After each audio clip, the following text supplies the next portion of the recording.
What is up, Nuggets? It's your boy, Killer Pizza, here with a brand new video for you rascals and rapscallions out there. Now, for today's video, this was a movie suggested by a user in the comment sections by the name of BL. He commented in my zombie movie collection video, which was all my zombie movies I owned on Blu-ray, and he mentioned this movie and said, "You do not have children. Children, I might as well show it. 1972's Children Shouldn't Play with Dead Things." I've actually never heard of this movie before in my life, and when I looked it up, just this image on the front, I said,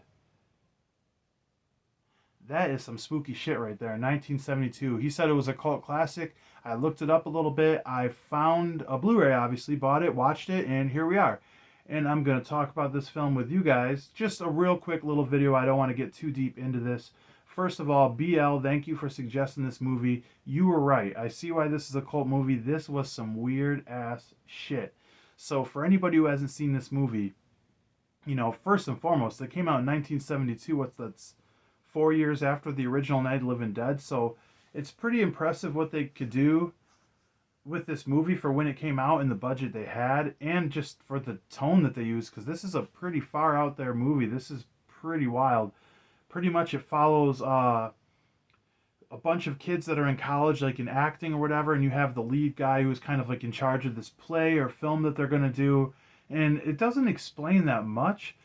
For some reason, they're on this island, and he wants to do a seance and resurrect the body, and he needs all these people to help him get this body for reasons. I don't know why, but they're all following along because he's threatening them. You'll lose your job in the play or whatever, the movie. So they follow along with what he's doing. His seance doesn't seem to work. They don't think it works, and they end up bringing the zombie or this dead body back to this like cabin where they're hanging out and kind of partying. And little they know, the seance or whatever actually worked, but it raises more than just this zombie here. It raises the whole cemetery where they're robbing the grave in the first place.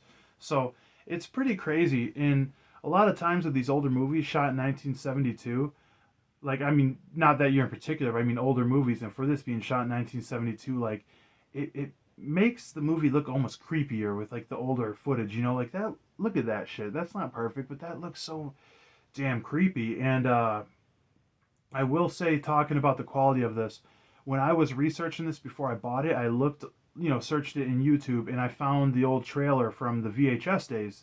And correct me if I'm wrong, anybody out there, but I don't think this has been on DVD before. But this restoration into Blu-ray is one of the best I've ever seen, honestly, for where it came from. Because this footage I seen from the VHS was like almost unwatchable. It was so bad, and this looks pretty good, especially for 1972. And on for the movie. To be honest, this movie was kind of slow. It kind of dragged. Like, it was kind of cool to have on the background. They're just hanging out in the cemetery for the longest time. I wouldn't say there's any likable characters really in here. The lead guy is like one of the most obnoxious characters. He plays this prank on all his friends at one point where they go to rob the grave and they have one of his friends hiding in the grave to scare them, which is weird as hell. And he lets on the most obnoxious, overplayed, overacting laugh, and it goes on forever and ever and ever.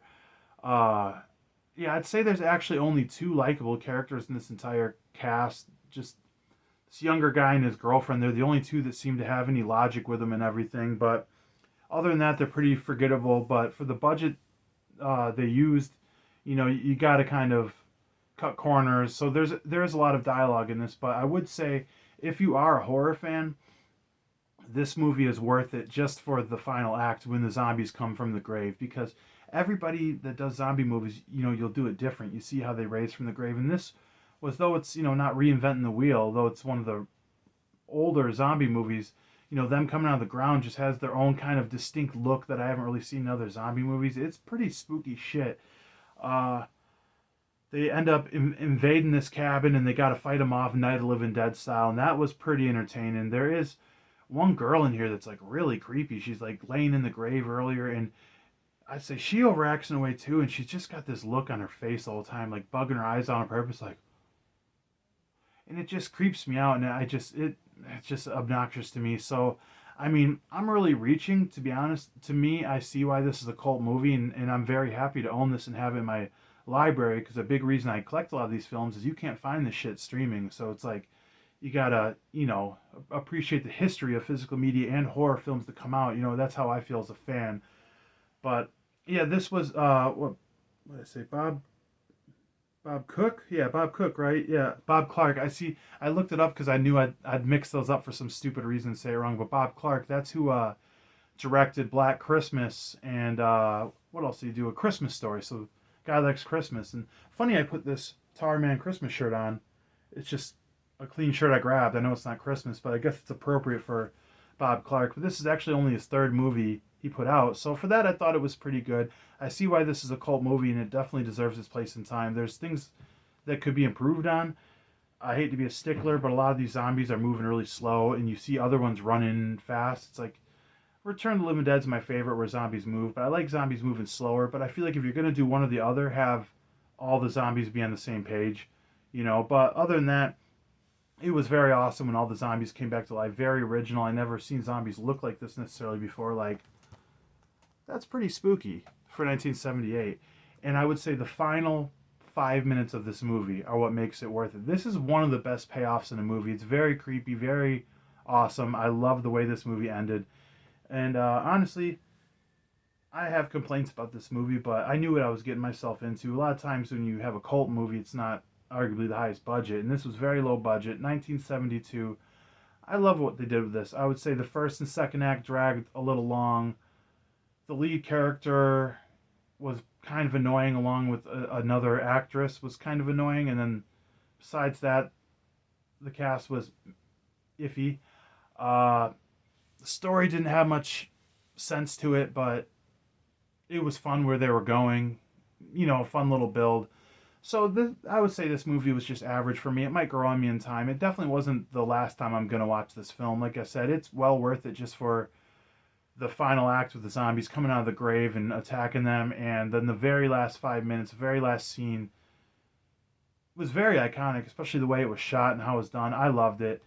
Yeah, I could see why this would be a cult movie, because me even just reflecting towards the third act and the final scene, it's kind of like making me grin and smile. I'm like, this movie has a little charm to it. It's kind of like the movie that could, the little engine that could, the little movie that could, So, yeah, this was okay, well worth it. I don't know if a casual horror fan would like it. Maybe if you have it on in the background and have some people over, it wouldn't be as bad, But for like a horror purist, this is a must-have. And for anybody who's into zombie movies, it's actually a must-have. And I'm very happy to say this is in my zombie movie collection now, along with all my other horror Blu-rays. So BL, thank you very much for the suggestion. If anybody else has any other suggestions of movies I should check out, let me know. If you've seen this before, let me know what you thought about it. Other than that, watch some damn horror movies, you guys. Blood, guts, gore. I'll check you next time.